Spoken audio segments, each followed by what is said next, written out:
I didn't plan to be walking that street that day. My driver usually took the faster route, but there was some construction, so I decided to walk the last few blocks on foot. It was quiet for a moment, the kind of quiet you don't get often in a city like this.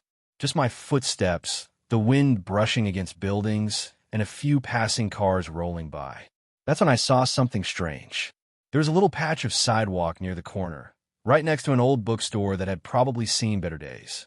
A small folding chair sat crooked beside a worn-out backpack, and on the pavement, a young girl was kneeling, sketching something with a piece of charcoal.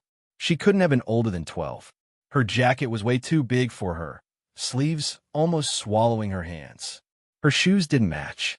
Her hair looked like it had once been thick and long, but now was thin and patchy, mostly hidden under a knit cap. I wasn't going to stop.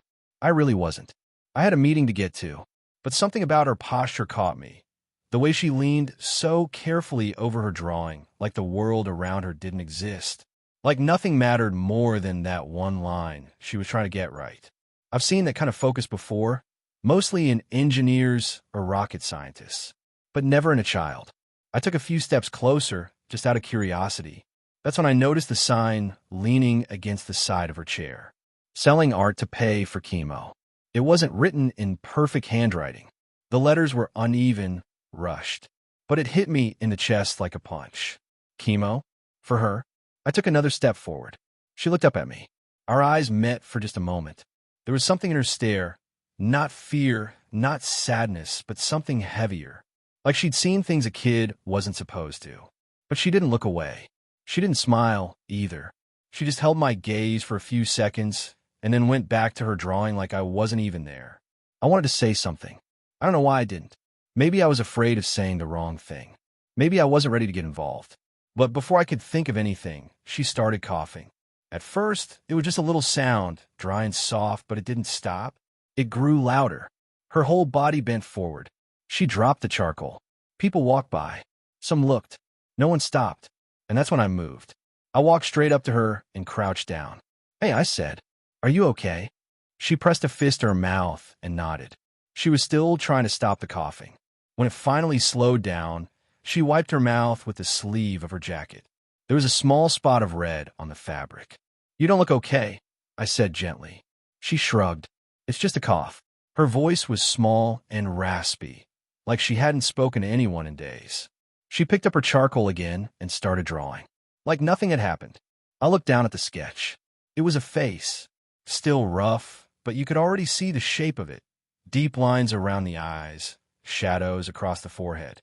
It was strange because it didn't look like any random person. It looked familiar. Too familiar. It looked like me. I blinked. "Wait, is that?" She glanced up. "Yeah. You're drawing me?" She gave a small nod, barely noticeable. "But I just got here. I saw you from the corner earlier. I sketch people sometimes. Helps pass the time." I didn't know what to say to that. Most people take pictures. She studied faces and turned them into art, while coughing up blood, while sitting on a cold sidewalk. I reached for my wallet. It wasn't even a thought. I just wanted to do something, anything. But before I could pull out a bill, she stopped me. "No handouts." I looked at her, confused. "What?" "I don't take money unless you like the art." "I'm not begging. I'm working." That sentence stayed in my head longer than it should have. "I don't take money unless you like the art." How many adults could say something like that? I looked at her other drawings. There were maybe 7 or 8 pieces spread out on a torn piece of cardboard. Some were faces, others were city scenes, streets, fire escapes, alleys. One was a sketch of a cat sitting under a fire hydrant. There was a strange mix of rough edges and deep emotion in each one. You could tell this wasn't just something she did for fun. This was how she survived. I picked one up. It was a drawing of an old man sitting alone on a park bench, feeding pigeons.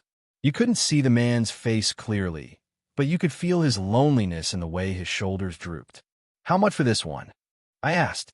She looked at it. $10. I handed her a 20. She stared at it for a moment. "I don't have change," she said. "Then keep the extra." Her eyes narrowed. "That's a tip, not a handout." I smiled. "Call it whatever you want." She took the bill and folded it carefully into a small tin box beside her chair. It probably held her whole savings. "Thank you," she said. It wasn't just polite. It was real. I sat down on the edge of the sidewalk beside her. What's your name? Lily. Nice to meet you, Lily. I know who you are. I paused. You do? She nodded. You're Elon Musk. I laughed a little. You say that like I'm supposed to be surprised. Most famous people wear hats or sunglasses. You don't. Not really my thing. She started another sketch, this time looking straight at me as she drew. You look tired, she said after a few seconds. I've had a long day. You look like someone who's trying to outrun something. That sentence hit me harder than I expected. I didn't even know what to say. She was 12. What did she know about that kind of thing? But she wasn't wrong. I watched her sketch in silence for a while. The sounds of the city came and went, horns honking, people talking, a dog barking somewhere. But all I could hear was the quiet scratching of her charcoal against paper. After a few minutes, she handed me the sketch. It was me again, but this one was different. It wasn't just my face. It was my thoughts, my weight, my weariness. She'd drawn something no camera ever could. I stared at it for a long time. How did you do this? I asked softly. She shrugged. People don't see the real you. But I do. I didn't know how she meant that. I wasn't sure she even knew. But I felt it. And I couldn't stop thinking about it. I pulled out my phone and typed a note. Find out more about Lily. But before I could hit save, she coughed again.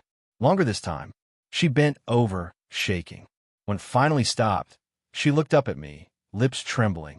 And I saw it, another drop of blood on her jacket. I stood up fast. You need help. I'm fine, she whispered again, but she wasn't. Not even close. And for the first time in a long time, I didn't know what to do next. She was still coughing when I stepped back toward her, unsure what to say or do. I had been in so many meetings with people solving impossible problems. Launch schedules, AI models, electric grids, but here I was stuck on a sidewalk, helpless in front of a child I'd only just met. People kept walking by like we weren't even there. One woman glanced at us and then picked up her pace. A man across the street looked for a second and then crossed the road, pretending not to see. I hated that. I hated how easy it was for the world to look away. Lily wiped her mouth with her sleeve again, then reached for her sketch pad like nothing had happened. That was the part one couldn't understand. She looked like she was in pain, but her hand went right back to work. You really don't want help? I asked again. She gave a tiny shake of her head. I already told you. I'm fine. No, you're not, I said. You shouldn't be out here. You should be in a hospital. I can't afford one, she answered, almost too casually. Besides, they already know me there. There was something in her voice, like she had accepted it. Like this was just normal. Not a tragedy. Just life. Where's your mom? I asked gently. Her pencil froze mid-stroke. She passed away last year, she said, staring at her page. Winter. Pneumonia. It was fast. I felt like the air had left the street. I wasn't expecting that. I looked at her again. The oversized jacket. The cheap shoes. The backpack on the ground beside her. You live alone? I asked. She didn't answer right away. Then finally, sort of, I stay in a room. A small one. It's cheap. Where? She looked up at me for the first time in a while. Her eyes weren't scared. They were guarded. Why do you care? The question caught me off guard. No one had asked me that in a long time. I don't know, I admitted. But I do. She didn't answer. Just stared at me like she was trying to figure something out in her head. Like she didn't know whether I was just another stranger passing through or something different. After a long pause, she finally said, It's a motel on 9th Street. Behind a grocery store. Room 14. I wasn't sure what I expected her to say, but that wasn't it. Is it safe there? I asked. She gave a half smile. Not really, but I locked the door. I was still standing there, unsure what to do next, when she pulled out another sketch from her folder. She handed it to me without saying anything. It was a picture of her mother. I didn't know her, of course, but I could tell. The shape of her face was similar to Lily's. The eyes especially. Kind but tired. You could see the weight she carried. You could feel it in the way the lines curve around her mouth. She used to paint, Lily said, before she got sick. Then she started cleaning houses. Then she got sicker. I held the drawing carefully, like it might tear if I breathed too hard. She wanted to open a gallery one day, Lily added.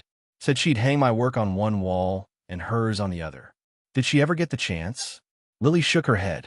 She died before I finished my first full sketchbook. It was quiet for a few seconds. A car honked in the distance. Somewhere, a siren wailed. But in that moment, everything else faded away. I looked at her again. Her cheeks were pale. Her lips slightly cracked. She had probably skipped more meals than she'd eaten that week. But there she was, still sitting on that cold sidewalk, still drawing, still selling what little she had left. "What do you do when it rains?" I asked. She shrugged. "There's a covered bench a few blocks away. I go there. Not many people buy art in the rain, though. Do you ever get scared out here?" "Sometimes," she said. "But mostly I just try to stay invisible." That sentence hit me harder than I expected. A girl her age should be seen, heard, taken care of, not trying to disappear. "I'd like to help you," I said again softly. She looked down at her hands. The fingers were stained with charcoal, the nails bitten to the skin. "I told you, I'm not asking for help. I'm just trying to sell my art." Something about her pride stuck with me. It wasn't false bravado. It wasn't a game. It was real. This was her way of surviving. Not by begging, not by stealing, but by working with what she had. I looked at her drawings again. There was so much emotion in them, so much truth. People paid thousands for artwork that said less than her sketches did. "What if I bought all of these?" I asked. She tilted her head. "All of them?" "Yes, every piece." She frowned a little. "Why?" "Because they're worth it." She didn't believe me at first. I could see it in her face. She thought I was just trying to be nice. But I wasn't. I meant it. I wasn't just doing it for her. I genuinely wanted the pieces. Each one felt like a story, and I couldn't stop thinking about the way she'd drawn me, with all the weight I'd been pretending I wasn't carrying. "I don't want you to just throw them away later," she said. "I won't," I replied. "I'll keep them, maybe even hang them in my office." Her eyes widened a little. "Really? Really?" She started packing the drawings into a plastic folder. Her hand was shaking slightly, maybe from the cold, maybe from something else. "I have more at the motel," she said quietly. "Finished ones. Better ones. Would you show me?" She paused. "You want to come?" "I won't come inside if that makes you uncomfortable, but I'd like to walk you there. Make sure you get back safe." She hesitated, looked at the street, then back at me, then finally nodded. "Okay." We started walking side by side, her backpack slung over one shoulder, the folder clutched against her chest. The streets were quieter than usual. It was getting late, and the light was fading. As we turned the corner, she walked slower than before. I wasn't sure if it was because she was tired or if she just didn't want me to see where she really lived. After about 10 minutes, we reached the motel. It wasn't the worst place I'd seen, but it wasn't far from it. A two-story building with chipped paint, flickering lights, and a front office that looked like it hadn't been cleaned in years. The kind of place most people passed without ever thinking twice. She stopped in front of room 14 and pulled a key from her pocket. "This is it. You live here by yourself?" She nodded. "They don't ask questions if you pay cash." I didn't like that. Not at all. But I didn't say anything. "Thanks for walking me," she said. I reached into my jacket pocket and pulled out a business card. I didn't usually give these out, but this wasn't usual. "If you ever need anything at all, call this number. It'll reach me." She took the card and stared at it for a few seconds. "I won't bother you," she said. "I'm not worried about that." She looked at me again. For the first time, her eyes softened a little. Not trust. Not yet. But maybe something close. "I'll show you the other drawings tomorrow," she said. "If you want." "I'd like that." She slipped inside and closed the door. I stood there for a moment, listening. No sound came from the room. No TV. No voices. Just silence. I turned and walked away. But something about that door stayed in my mind. Something about the way she'd looked at me when she said tomorrow. Like she wasn't sure it would come. I couldn't stop thinking about her. The next morning, I sat in my office staring at a blank email draft, the sketch Lily had made of me lying on the desk beside my laptop. It wasn't just a drawing anymore. It felt like a mirror. I hadn't even realized how tired I looked until I saw it through her eyes. Every line on that page felt personal, real. It made me uncomfortable, but also strangely seen. I had meetings stacked back to back, new updates on a satellite project, a team call with engineers in Texas, a quick check-in with Tesla leadership, but all of it felt distant. I kept glancing at the clock, thinking about room 14. She said she'd show me more drawings today. But what if she changed her mind? What if she didn't trust me anymore? What if I'd crossed some invisible line by offering too much too fast? Part of me wanted to call, just check in, make sure she was okay. But I didn't want to scare her off. Instead, I sent a quick message to one of my assistants. Nothing major, just a request to quietly look into the motel on 9th Street. Not to send anyone. Not yet. Just to know if it was safe. I didn't even explain why. I didn't want Lily to feel watched or cornered. I just needed to know the place wouldn't fall apart around her. Around noon, I finally couldn't take it anymore. I cleared my afternoon schedule. I told my team I needed air. That wasn't a lie. I walked back to the same street where I'd met her. The wind was colder than yesterday. Clouds hung low, thick and gray, hinting at rain. But she wasn't there. Her folding chair was gone. No drawings on the sidewalk. No sign of her at all. The space where she'd been was empty, like she'd never existed. I waited. 10 minutes. Then 20. Still nothing. Something in my chest tightened. Maybe she'd gone somewhere else. Maybe she'd gotten sick again. Maybe. I turned and started walking toward the motel. When I reached room 14, I knocked lightly. No answer. I knocked again. Still nothing. I didn't want to panic, but the silence felt wrong. I was just about to leave when I heard something faint through the door. A soft rustling. Then a thud. I knocked harder. Lily. Silence. I tried the handle. It was locked, of course, but I didn't care anymore. I went to the front office, pounded on the counter until a tired-looking man came out from the back. I need to get into room 14, I said. He squinted at me. Are you a relative? No, I said, but the girl inside might be in trouble. It looked like he didn't want to get involved. I pulled out my wallet and showed him a stack of bills. His hesitation disappeared. A moment later, he was unlocking the door. The room was small and dim. A twin bed sat against the wall, blankets messy. A tiny kitchenette barely fit in the corner. The curtains were half closed. Lily was lying on the floor. I rushed over. She was breathing, but her face was pale. Her forehead damp with sweat. She tried to sit up when she saw me, but her arms gave out. I'm okay, she whispered. You're not. I scooped her up carefully and carried her outside. The motel manager looked stunned, but I didn't stop to explain. I called my driver, barked out instructions, and we were speeding toward the nearest hospital within minutes.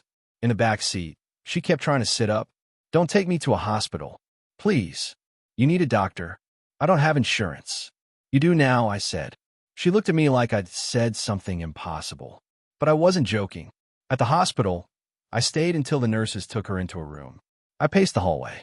Every minute felt longer than the last. I kept wondering why this was hitting me so hard. I'd donated to causes like this before. I'd paid medical bills for strangers, sometimes without ever meeting them. But this felt different. When a doctor finally came out, I braced myself. She's stable now, he said. Severe dehydration. Low oxygen levels. But the bigger issue is her condition.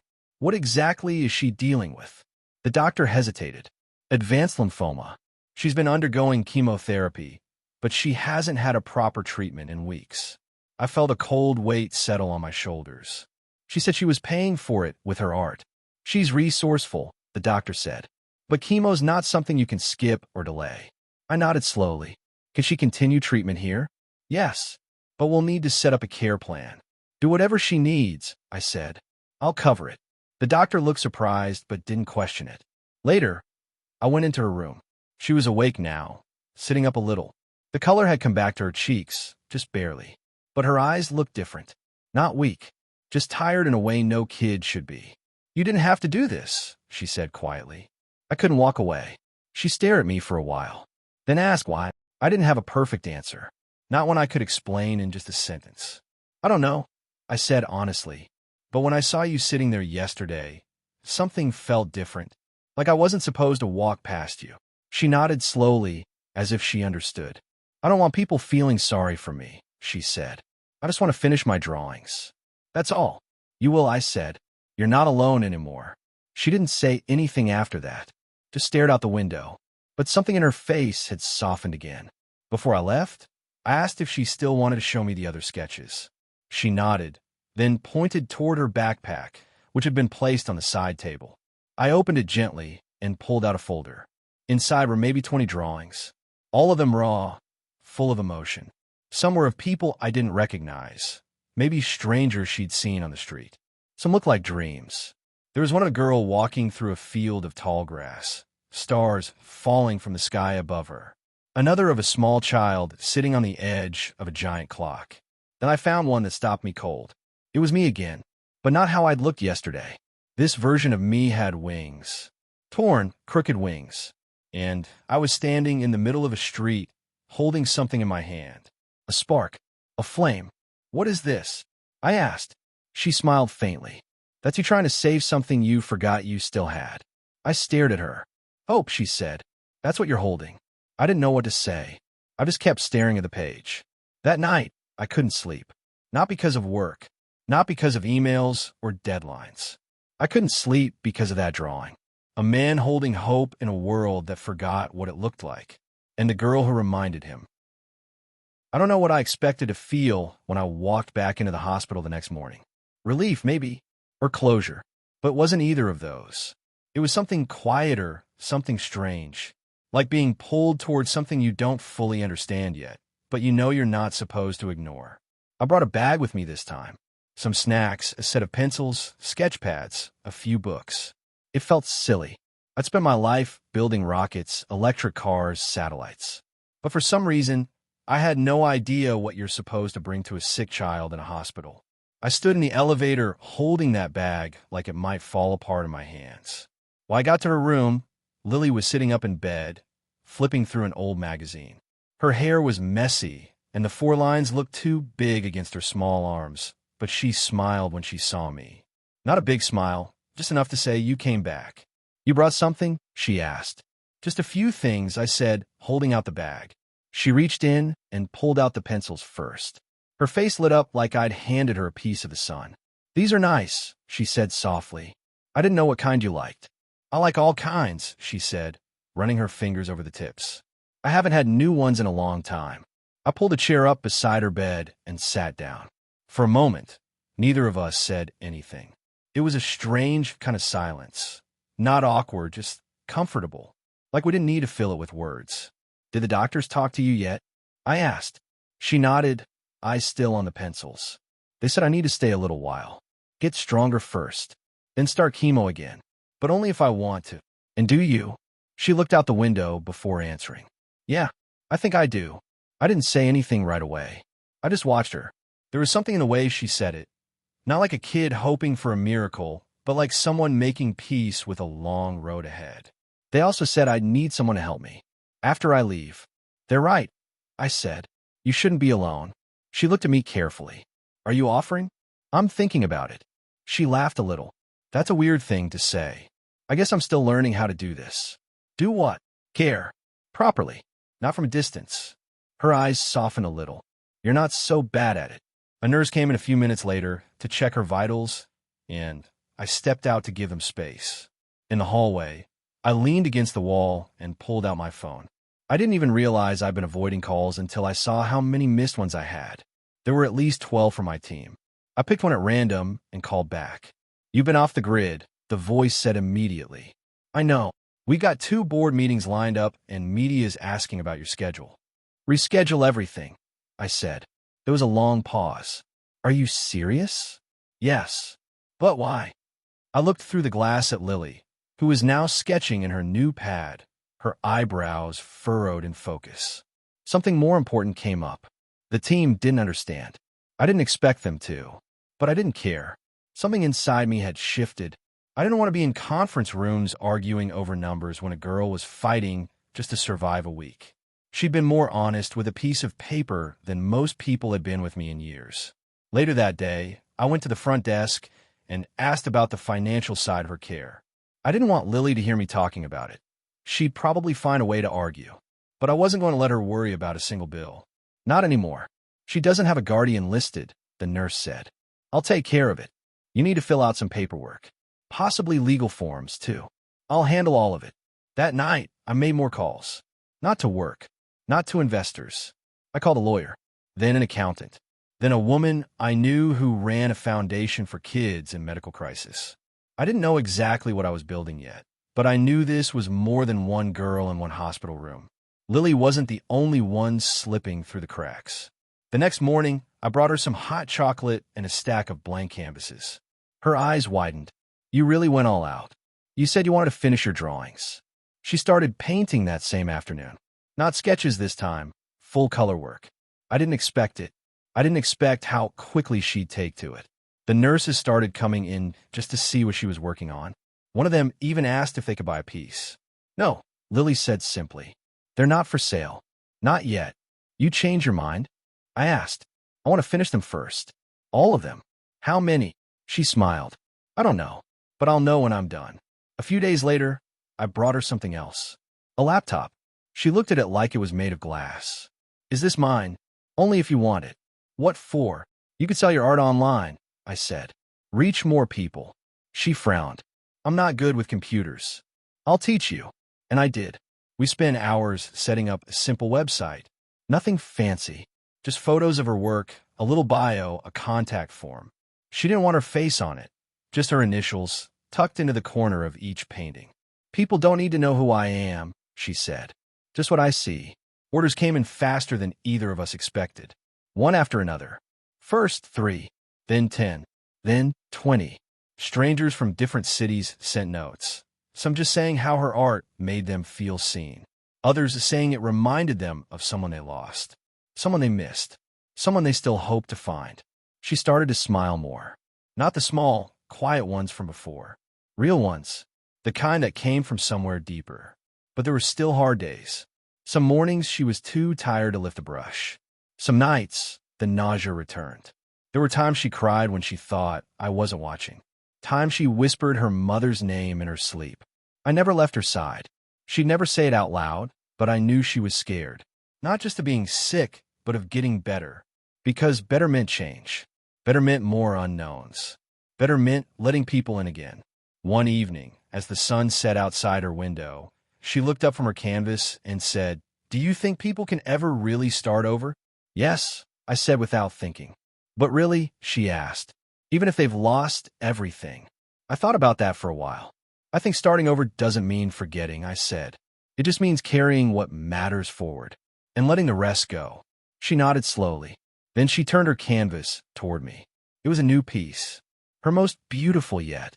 A child standing at the edge of a cliff, reaching up toward a sky filled with scattered pieces of light. "What's it called?" I asked. "Beginning." That word sat with me long after I left the hospital that night. Because somehow, without me realizing, that's exactly what we'd both found. It started with a photo. Not one I took. Someone else snapped it, probably from a phone in the hospital hallway, where I was helping Lily set up her latest painting near the nurse's station. I didn't even notice anyone watching. But a day later, it was online. Just a blurry picture. Me holding a canvas, Lily beside me, smiling quietly in her hospital gown. No headline, no caption, just the image. But that was all it took. By the time I got back to the hospital the next morning, my phone was already flooded. Messages from reporters, emails from charities, comments from people I hadn't spoken to in years. People were guessing everything, from adoption rumors to secret donations. Most of them were wrong, but they were loud. Lily hadn't seen it yet. She was sitting by the window, painting again. This time, something darker. Gray skies, cracked pavement, a girl walking alone under a single beam of light. When she noticed me, she set the brush down. "You look worried." "I might have made a mistake," I said. "What happened?" I hesitated. A photo of us went viral. Her eyes dropped to the floor. I knew this would happen. "You didn't do anything wrong. People don't care," she said. "They just want stories. Sad ones. Ones they can scroll past and feel better about themselves." "I'll protect your privacy," I said quickly. I already asked the hospital to block media access. Nobody's getting near this room. But her face had changed. The light in her eyes was dimmer. "I don't want to be someone's headline." "You're not," I said. "You're an artist. You're Lily. You're more than a story." She didn't answer right away, just picked up her brush again. But I could see her hands trembling. Later that afternoon, the hospital director came by. He was polite but firm, said the attention was causing disruptions, said they couldn't stop the media from gathering outside. He tried to suggest moving Lily to a different wing, somewhere quieter. I could tell what he really meant, somewhere out of sight. I thanked him and left the room to make a call. By that evening, Lily was in a different place. But not because of hospital pressure. I moved her myself. A private medical suite just a few blocks away. Safe, clean, quiet. No cameras. No reporters. No interruptions. When she walked in, her eyes widened. "Is this a hospital?" Sort of, I said. But better. The walls weren't white and sterile. They were warm, soft beige. Paintings on the walls. A bookshelf near the window. A small outdoor terrace with real plants, not fake ones. And best of all, her own studio corner. Easel, shelves, lighting. Everything she needed to keep working. She walked to the window and looked out, eyes wide. "You really did all this? You deserve better than a cold room in a noisy hallway." For a moment, she didn't say anything. Then she turned around and hugged me. It wasn't long, just a second, but it was the first time she'd reached for me first. After she settled in, I went back to my apartment. I hadn't been there in days. The city skyline looked the same from the balcony, but it didn't feel the same anymore. Everything that had once mattered, deals, launches, deadlines, it all felt smaller now. I stared at the painting she'd given me, the one where I was holding a flame in my hands. I hadn't hung it up yet. I wasn't sure why. Maybe I was afraid of what it meant. The next day, things shifted again. Lily's art website had exploded. Not from ads or marketing, just word of mouth. Someone had found her paintings online and shared them on a community art forum. From there, it spread like wildfire. People were reposting her work everywhere. Instagram, Facebook, even Reddit. Not just for how it looked, but for how it made them feel. One message caught my eye. It was from a woman who'd lost her daughter to cancer 2 years ago. She said Lily's paintings felt like whispers from her child's heart. Another person wrote that Lily's sketch of a girl under a beam of light gave them hope during a panic attack. She didn't know about any of it yet. I brought her a printout of the messages. Pages and pages of kind words. She sat on the couch reading them, her eyes scanning each line slowly. At one point, she stopped and just stared at a message that read, "You helped me feel less alone tonight." She wiped her eyes, but didn't say anything. Later that night, something strange happened. She asked me if I want to draw. Me? I laughed. I haven't drawn since I was 10. Try anyway. She handed me a pencil and a blank sheet of paper. What do I draw? Whatever you feel. I stared at the page for a long time. Then I drew something small. A hand reaching out to another hand. Simple. Clumsy. But she smiled when she saw it. "It's not bad," she said. "You're lying." "A little," she said. "But it's honest." That moment stayed with me. Not because I was proud of the drawing, but because it was the first time in years I'd let myself feel something without analyzing it. But not every moment was light. One morning, I walked into her room and found her crying. Not from pain. Not from sadness. From guilt. "I don't want people thinking I'm some kind of miracle," she said. "You're not a miracle," I said gently. "You're a fighter." "But what if I don't win?" she whispered. I didn't have an answer. Not one that would make it easier. So I just sat with her. Quietly. Without fixing anything. Just being there. A few days later, we got unexpected news. A major gallery wanted to feature her work. They'd seen her site, loved her vision, offered to host a small exhibition in the city. Lily froze when I told her. "Me? In a real gallery? You earned it. But I'm just a kid." "You're an artist." She didn't say yes right away. I could tell she was scared. Scared of people looking at her. Scared of not living up to their expectations. But a week later, she changed her mind. "I want to do it," she said. "But only if I can choose what gets shown." "Of course," I said. "It's your story." She started working on new pieces right away. Some were softer, some sharper, all of them deeply emotional. She didn't try to hide the pain anymore. It was right there in the brushstrokes. One painting in particular hit me hard. It was a girl in a hospital bed, surrounded by shadows. But in the corner of the room, a single beam of light fell across a sketch pad. She called it the room that never slept. The day of the gallery show came fast. Too fast. I helped her get ready, fixed her hair gently while she rolled her eyes at me. She wore a simple dress, pale blue, with little sunflowers embroidered along the edge. She looked nervous but radiant. When we walked in, the room was already full. People stared. Not at me. At her. They whispered, pointed, but not with pity, with awe. She stood in the middle of her art like it was armor. People walked around, eyes wide, hands over their hearts. Some cried. Some stood in silence. One man asked her how she saw the world so clearly. "I don't," she said. "I just try to paint what I feel." And in that moment, I knew something had changed. She wasn't just painting to survive anymore. She was painting to speak, to reach, to heal. When the show ended, she turned to me and whispered, "I want to do more. Not just for me, for others." "What kind of more?" "I want to teach kids like me. Show them how to draw their feelings, even if they're scared." And just like that, the next chapter had already begun. But neither of us knew what was coming next. I didn't know what was wrong at first. She wasn't picking up her pencil. That was the first sign. Lily always painted, even on her hardest days, even when the medicine made her too weak to stand. But this time, she didn't even look at her brushes. I walked into her room and found her sitting on the couch, knees pulled up to her chest, her head leaning against the window. The canvas on the easel was still blank. "You all right?" I asked, trying not to sound too worried. She didn't turn around. "I'm tired." "That's okay. You can rest." "No, not tired like sleepy. Tired like, I don't know." Inside, her voice was flat. Not angry, not sad, just hollow. I sat across from her, watching her quietly. The hospital scans from last week were still in my mind. Her doctor hadn't wanted to say too much, but I could see it on his face when he showed me the results. Things weren't going the way we'd hoped. She didn't know yet. I wasn't sure if I should tell her, but she noticed something in my eyes. "You're hiding something," she said. "I'm not. You are." She turned and looked at me straight on. "It's the treatment, isn't it?" I swallowed hard. "It's not helping anymore, is it?" I took a slow breath. "They want to try a new plan." She didn't flinch, just nodded slowly. I figured. I waited for her to say more, to cry or shout. But she just turned her eyes back to the window. "What if nothing works?" she said. "We don't stop fighting," I said. She nodded again. Then she finally said something that caught me off guard. "I need to go home." "Home?" I asked. "But not for long. Just a few days." Her voice wasn't asking. It was already decided. Later that night, we packed her things.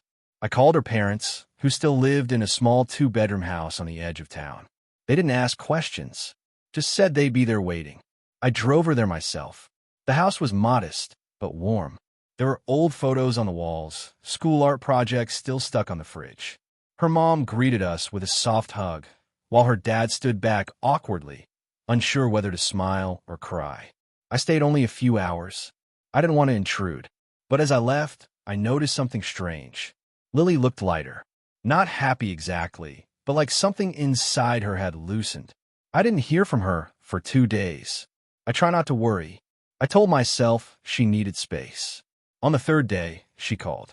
"I painted something," she said. "Really?" "Yeah, it's different." "Can I see it?" "Come by tomorrow," she said. "I'll show you."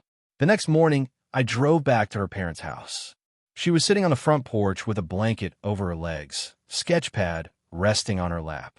She looked stronger somehow, like she'd found something she'd lost.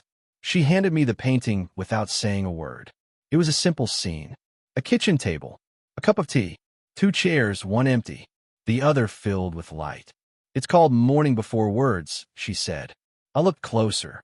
There are no faces, no people, just the sense that someone had been there, or still was.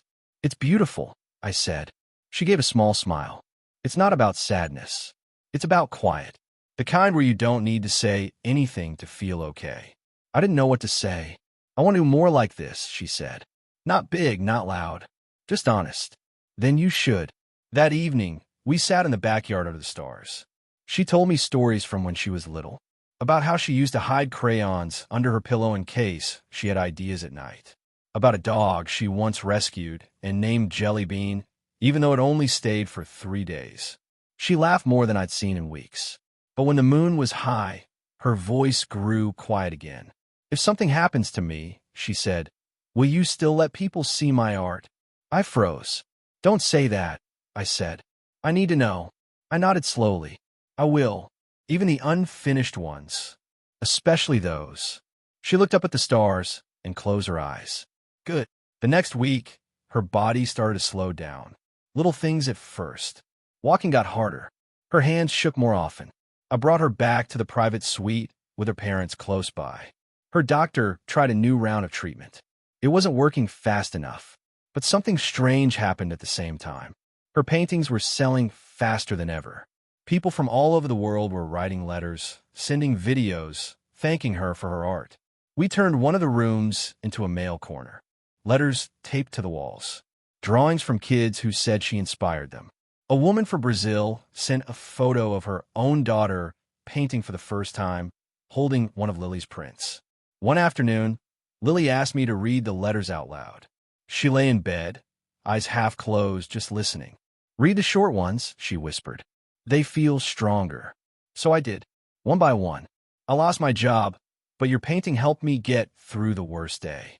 My little boy can't speak yet, but he points to your painting every morning. I'm a nurse, and your colors remind me why I do this." Lily didn't say anything, just smiled softly. But that night, I found her painting again. A new one, still wet, still raw. It was just a hand reaching up from a hospital bed. Above it, a paper crane in flight. She didn't name it, but she didn't have to. The next morning, she was weaker, her breathing slower, her eyes half open. But she asked for one thing. "Will you paint with me again?" I hadn't picked up a pencil since the first time she asked, but I said yes. I drew beside her. Nothing special, just two trees leaning toward each other. Her hand moved slowly across her canvas, one final stroke at a time. "Don't let them forget me," she said softly. "They won't. I mean the real me, not the story version. I promise." That night, she fell asleep with a brush still in her hand, and the painting, unfinished, still stood by her bedside. The next day, everything changed again. The hallway was too quiet. I stood outside Lily's room for a long time before going in. I didn't want to see it. Not yet. Not like that. Her mother was sitting on the small bench outside the door, hands in her lap, her eyes red but calm. She looked up at me and didn't need to say anything. I already knew. I pushed the door open slowly. The light was soft, the room still filled with her sketches and colors taped to the walls. Everything felt the same, except her. Lily lay still under the blanket, peaceful, almost like she was just resting after another long day of painting. But I knew this was different. There was a silence in the air that felt heavy, like even the walls knew she wasn't coming back. I walked closer, sat beside her bed, and looked at the canvas she'd left on the easel. It was the painting from the night before, the one with the hand reaching upward and the paper crane above it. But now I saw something I hadn't noticed earlier. A second hand had been added, gently reaching down toward the first one. She'd finished it. I didn't know when. Maybe after I'd fallen asleep. Maybe with her last bit of strength. But it was done, and somehow it said everything. I sat there for what felt like hours. I didn't cry. Not yet. I just kept staring at that last painting. That final message she'd left behind. Later, I helped her parents gather her things. The brushes, the sketchbooks, the notes scribbled on scraps of paper. I wrapped each one carefully like they were something fragile and rare. Because they were. Her dad found a small box under her bed, full of folded paper cranes. Dozens of them, each one with a tiny note inside. Little phrases. Some made no sense. Others were full of meaning. Hope is quieter than fear. Let light go where your voice can't. Keep painting even when the color fades. Her mother held one in her hand and just stared at it for a long time. After the funeral, I didn't go home right away. I stayed in town. I kept finding things she'd left behind. Unfinished canvases, small watercolor cards she'd painted for kids at the hospital, a notebook with a list of paintings she still wanted to create. It didn't feel right to just put it all away. So I didn't. Instead, I started something else. I rented a small space just down the road from the hospital. It used to be an old bakery. The walls still smelled faintly of cinnamon and flour. I painted them white, fixed the windows, and brought in all of Lily's work. Every piece I could find. I called it the Crane Room. At first, I didn't think anyone would come. It was just her art on display, no big signs, no fancy opening. But word got around. People started stopping by. Some had followed her story online. Others who had no idea who she was until they saw her work. And they didn't just look, they felt it. A teacher came in one day with a group of kids. One of the boys stood in front of her morning before words, painting, and didn't say a word for 10 minutes. Then he asked me if he could write something next to it. He left a note that said, "Sometimes I don't know how to talk, but this painting makes me feel okay anyway." A man drove 3 hours just to see the painting with the paper crane. He said his wife had passed last year, and it was the first time he'd felt peace since. And I kept finding more little notes Lily had written. They were everywhere. In sketchbooks, tucked between canvases, scribbled on the backs of receipts. I started posting one of them on the wall each week. I called it Lily's Corner. It became the most visited part of the gallery. But there was one thing I hadn't touched: the unfinished canvas. The last one she'd started the night before she passed. Just a few brush strokes, shapes not fully formed. I kept it hidden in a back room, unsure of what to do with it. One night, after the gallery had closed and the lights were dim, I stood in front of it again.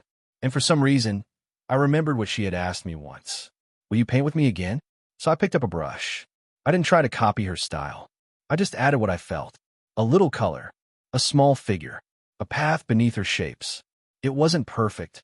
It wasn't even good, but it was honest. I added my initials in the corner, right beside hers. I called it Meeting in the Middle. I didn't put on display right away. I wasn't sure if it deserved to be shown. But a few weeks later, a little girl visited the gallery with her dad. She had just finished her last round of chemo. She was quiet, shy, clinging to his hand. I saw her looking at the empty spot on the wall where the last painting had been sold. I asked if she wanted to see something special, something not many had seen yet. She nodded. I brought her into the back room and showed her the painting. Her eyes lit up. She didn't say anything at first, just looked. Then she whispered, "It feels like a hug." That's when I knew. It belonged on the wall. The crane room became more than a gallery. It became a space for people to leave pieces of themselves, too. People brought their own drawings, letters, poetry. We hung them up next to Lily's work. One day, I found a message written on a sticky note, stuck under the frame of her painting with the two hands. "Thank you, Lily. You made me believe again." That night, I stood in the center of the gallery alone. The lights dimmed, the sound of the wind tapping against the windows. I looked at all the pieces she left behind, all the ones she never got to finish, all the lives she'd touched without even realizing it. And I realized something I hadn't said out loud before. I didn't help her. She helped me. I had walked by her table that day, thinking I was doing something for her. But it was her art, her voice, her heart that reached through people and pulled them together. I was just lucky enough to see it first. And now I couldn't stop thinking, what if there were others out there like her? Kids painting in hospital rooms, artists without names, voices that hadn't been heard yet? Maybe that's what I needed to do next. Maybe the crane room wasn't meant to hold only Lily's work. Maybe it was just the beginning. I didn't have a full plan yet, but I had an idea, and I had a box full of Lily's paper cranes. And maybe, just maybe, that was enough to start again. But before I could take the next step, something happened I didn't expect. A letter arrived. No name on the envelope. Just one word written in small handwriting on the front. Lily. I held the letter in my hands for a long time before opening it. Something about it felt strange. It wasn't heavy, wasn't fancy.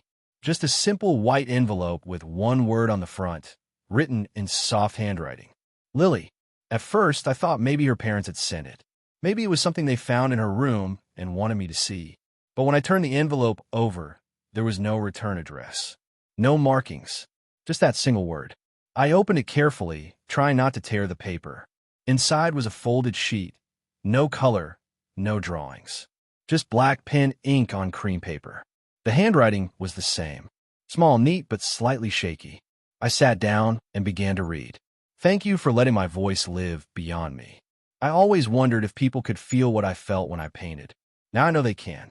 If you're reading this, it means I'm not here anymore. But I want you to know something. You didn't just help me raise money. You helped me believe. In art. In people. In everything again. I didn't get to finish all the paintings I wanted to, but maybe that's okay. Maybe not all paintings need to be finished by one hand. Maybe they're meant to be shared. I blinked, unsure how to react. It felt like hearing her speak again. I kept reading. In the box under my bed, there's a small red folder. It's taped shut. I didn't want anyone to open it unless they really wanted to. Inside are ideas. Not just for paintings. Bigger ones. I didn't think anyone would take them seriously, but I wrote them anyway. just in case. I set the letter down, stood up, and walked to the corner of the gallery where I'd kept the last of Lily's belongings. The box was there, tucked behind an old easel. I opened it gently, moving aside the folded cranes and bits of ribbon, until I found it, a red folder with 2 strips of tape holding it shut. I peeled it open. Inside were pages of notes, doodles mixed with paragraphs, headings like art for everyone, hearts before profits, mobile healing spaces, and then something that caught my eye. The paper crane project. It was a plan, or rather, the beginning of one. Lily had sketched out ideas for an art bus, a mobile studio that would drive to hospitals, schools, community centers. She wanted to bring art supplies, music, books. She'd even written a list of names for what the bus could be called. Each one crossed out, except one circled 3 times. The paper crane project. I sat down on the floor with the folder open beside me. The notes were messy, unfinished, filled with half-formed thoughts and scribbles. But the heart behind it was clear. She hadn't just wanted to make art. She wanted to share it. Everywhere. With everyone. And somehow, it didn't feel impossible. That night, I stayed at the gallery late again. I pulled out a notebook and started writing. Not in a business kind of way. Just thoughts, ideas, ways to make it real. Who could help? Where to start? I even found myself sketching a little paper crane on the top of the page like Lily always did. The next few weeks were a blur. I made calls, reached out to friends, people I hadn't talked to in years. Some said no, some said maybe, but few said yes. I visited old garages looking for a bus. Not a brand new one, just something that could move and hold a little magic inside. I finally found it. Rusted blue paint, cracked windows, engine that coughed when started. But something about it felt right. We began working on it right away. Painting it white first, then adding splashes of color. I hired local artists to help design the outside. Kids from the neighborhood came to help. We let them choose colors, add drawings, write messages on the inside walls. By the time it was done, it didn't look like a bus anymore. It looked like a moving dream. The paper crane project had begun. The first place we visited was a children's hospital, the same one where Lily had stayed. I still remember the faces of the nurses when we pulled up in that bus, confused at first, then smiling when they saw the drawings on the side. We brought in boxes of art supplies, sketch pads, watercolors, colored pencils, and music too. One of the volunteers brought a guitar. A poet read stories in the hallway. A quiet boy made his first painting that day. A tree with no leaves but hundreds of tiny birds on its branches. And then something happened I didn't expect. A girl walked up to me, holding a painting in her hands. It was a small piece, just a hand reaching up toward a paper crane. She didn't say anything. She just looked up at me and smiled, then turned and walked back to her seat. The next place we visited was a shelter, then a school, then a community center. Every stop brought new faces, new stories, new pieces of art. And at every stop, we left behind a paper crane, signed with a small note from Lily's notebook. You are more than your pain. You're still a painting in progress. Keep reaching. We started getting letters, emails, messages from places across the country. People wanted the bus to come to them. Schools were asking if they could start their own version. Kids were folding paper cranes and hanging them in classrooms. Lily's voice kept growing, even without her here. One day, I got a call from a small town 2 states away. A teacher had started her own mini crane room in her classroom. She'd collected drawings from her students and hung them on the walls. They wanted to give them to us to be part of the traveling project. We drove out there the next week. The kids lined up outside the school, each holding a drawing in their hands. Some were of animals, others were abstract. One boy handed me a painting of 2 hands, one reaching down, one reaching up. I asked if he had seen Lily's painting before. He shook his head. I didn't show him. Something about that felt like magic all on its own. Months passed. The bus kept moving. The walls inside were covered in drawings now, layers of stories and colors from every stop we made. Some people cried when they stepped in. Others laughed, but no one left feeling empty. And through it all, I kept reading Lily's old notes. She had written so much, dreamed so big, and now I knew it was my job to keep building on that. One night, back at the gallery, I stood in front of her first painting again, the one that started everything. The one she was selling on the sidewalk when I first walked by. I kept it in the back, safe, untouched. But I knew where it belonged now. We hosted a small event at the gallery. Not a big one. Just a gathering of people who had been touched by her story. Artists, kids, parents, volunteers. I unveiled the painting and hung it on the front wall, right above the entrance. Underneath, I added a plaque. Lily's Light.